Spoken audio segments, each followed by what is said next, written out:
உலகெங்கும் உள்ள சினி நேயர்களுக்கு வணக்கம். இன்றைய நிகழ்ச்சிக்கு உங்கள் வரவேற்பதில் மிகவும் நன்றியடைகிறேன்.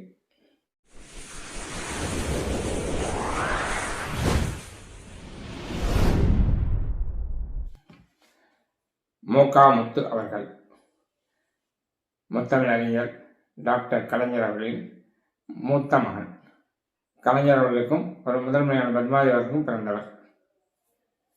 இவருடைய தாய் மாமா சிதம்பரம் ஜெயராமன் என்ற பாடகர். அதனால என்னவோ இவரும் நன்றாக சொந்த குரலில் பாடக்கூடியவர். இளம் வயதிலேயே தந்தையை போல் பிரச்சார நாடகங்களிலும் மேடை நாடகங்களும் பங்கேற்று வந்தார். ஒரு கட்டத்தில் சினிமாவில் ஏற்படவே 1970ஆம் ஆண்டு பிள்ளையோ பிள்ளை என்ற படத்தில் கதாநாயகன் அறிமுகமானார். இதன் கதை வசனத்தை எழுதியவர் கலைஞர். முதல் படத்திலேயே இரட்டை வேடம் நடித்திருந்தார். மஞ்சுளா, வெண்ணிலா நிர்மலா ஆகியோர் கதாநாயகராக நடித்திருந்தார்கள். கிருஷ்ண மஞ்சு இயக்கியிருந்தார். இந்த படம் வெற்றி படமாக அமைந்தது. தன்னுடைய நடை, உடை, பாவனை, தோற்றம், நடிப்பு அனைத்தையும் எம்ஜிஆர் போலவே பின்பற்றி வந்தார் முத்து. பிள்ளை பிள்ளை படவிழாவை விழாப்படி துவக்கி வைத்தவர் எம்ஜிஆர்.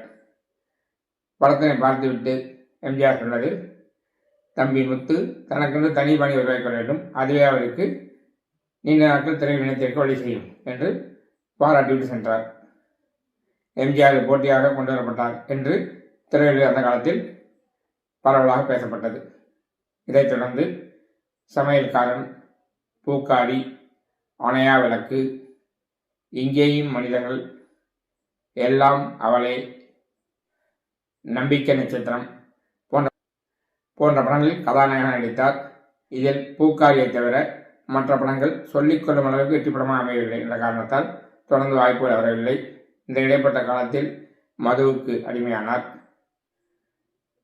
பிறகு 85 காலகட்டத்தில் பூம்புகார் புரொடக்ஷன் தயாரிப்பில் உருவான திருட்டு ராஜாக்கள் என்ற படத்தில் ஒரு போலீஸ் அதிகாரியுடன் நடித்திருந்தார். அதைத் தொடர்ந்து கலைஞர் கதைவசனத்தில் ராதாரவி கதாநாயகன் நடிக்க விஜயகாந்த் சிறப்பு நடித்த வீரன் வேலுத்தம்பி என்ற படத்தில் சுருளமேசக்காரன் வேலுத்தம்பி என்ற பாடலை பாடி நடித்திருந்தார். 1990ஆம் ஆண்டு பாலம் கார்வண்ணன் இயக்கத்தில் முரளி கதாநாயகன் நடித்த புதிய காற்று என்ற படத்தில் போலீஸ் அதிகாரியாக நடித்திருந்தார். இதுவே நடித்த கடைசி படமாகும். அதற்கு பிறகு படங்கள் நடிக்கவில்லை. எந்த நிகழ்ச்சியும் கலந்து கொள்வதில் முற்றிலுமாக மக்களிடம் விலகியே இருந்தார். 14/1/48 பிறந்தவர் 19/7/2025 தன்னுடைய 77வது வயதில் நம்ம விட்டு பிரிந்துவிட்டார். தமிழகத்தில் கலைஞரின் பெயர் இருக்கும் வரை இவருடைய பெயரும் நினைவு கூறப்படும் என்பதில் எந்த விதமான மாற்று கருத்தும் இல்லை. இதேபோல நம்ம வீட்டு பிறந்த இன்னொரு திரைப்படம் வேலு பிரபாகரன். 1956 பிறந்தவர் 18/7/2025 நம்ம விட்டு மறைந்துவிட்டார். வயது 67. இவர்கள் வித்தியாசமானவர்கள் என்ற படத்தின் மூலமாக ஒளிப்பதிவாளர் அறிமுகமானார். இவர் திரைப்படங்களிலுமானவர். அதைத் தொடர்ந்து மௌலி இயக்கிய மற்றவை நேரில் என்ற படத்திலும் ஒளிப்பதிவாளராக பணியாற்றினார்.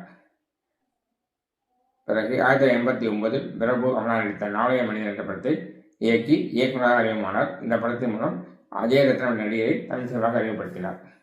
இதைத் தொடர்ந்து சரியான ஜோடி, அதிசய மனிதன், புதிய ஆட்சி, அசுரன், ராஜாளி, கடவுள், சிவன், புரட்சிக்காரன், காதல் கதை, ஒரு இயக்குநரின் காதல் டைரி ஆகிய படம் இயக்கியிருந்தார். இவற்றுள் நாளைய மனிதன் பிறகு இவருக்கு ஒரு அங்கீகாரமும் பேசப்படும் படமாக அமைந்தது கடவுள் என்ற படமே. இது கடவுள் என்ற விஷயத்தை ஒரு வித்தியாசமாக சொல்லியிருந்தார். அது மிகவும் பரபரப்பாக பேசப்பட்டது, மக்களால் ரசிக்கப்பட்டது. புரட்சிக்காரன் என்ற படத்தில்தான் இவர் நடிகராக அறிமுகமானார். அதைத் தொடர்ந்து எல்லா படமும் நடித்தார். இதுபோக இடையிடையே கேமராமேனாக பல படங்கள் பணியாற்றியிருந்தார். இதில் சத்யராஜராவ் நடித்த பிக் பாக்கெட் என்ற படமும் முக்கியமான படமாகும். இடையே கேமராமேனாக இருப்பார். வாய்ப்பு கிடைத்தால் இயக்குநராக மாறுவார். இப்படியே பயணம் தொடர்ந்தது. ஒரு கட்டத்தில் இயக்காத படங்களும் நடிக்க வாய்ப்பு வந்தது. அதைத் தொடர்ந்து சில படம் நடித்து வந்தார். அப்படி இவர் கடைசியாக நடித்த படம் கஜானா என்ற படமாகும்.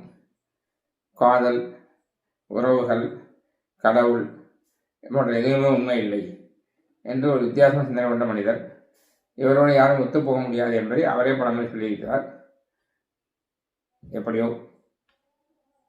தான் சொன்ன கருத்துக்களை சொன்ன திருப்தியோடு இந்த திரையுலகை விட்டு மறைந்து விட்டார் என்று எடுத்துக்கொள்ளலாம். இவர் இருவருக்கும் சினிஸ் சார்பாக ஆழ்ந்த இரங்கலை தெரிவித்துக் கொள்கிறோம். இது போன்ற சினிமா செய்திகளை தெரிஞ்சுக்கிறதுக்கு இந்த சேனலை லைக் பண்ணுங்கள், ஷேர் பண்ணுங்கள், சப்ஸ்கிரைப் பண்ணுங்கள். கூடவே அந்த பெல் பட்டனை ப்ரெஸ் பண்ணுங்கள். எங்களுடைய வீடியோக்கள் உடனுக்குடன் உங்கள்கிட்ட வந்து சேரும். நன்றி.